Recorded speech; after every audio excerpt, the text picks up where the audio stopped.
মুরব্বী বুঝছে না উনি মানুষ সৈন্য বুঝুন সিপা দিয়া বইয়া তাহের বক্তব্য হইতাল না এই চিন্তা করে ভাইজান আমি বাসায় যাবো গা, আপনি কারো কথা কইবেন না বইয়া তাহের পরে কইতাস আরো কইতাস আরো কিছু কথা লইয়া দেন ভাই যাইতে যহ দুইটা কথা লইয়া দাও এই সোনামণি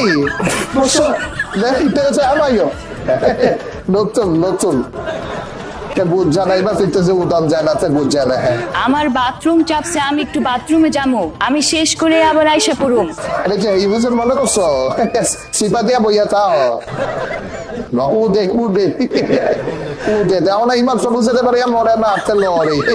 ভাইজান আমার বউ সারা রাত ঘুমায় না, এখন আমি কি করব? একটা মেসেজ ড্রপ করেন। ওরে আমার কাছে পাঠিয়ে দাও।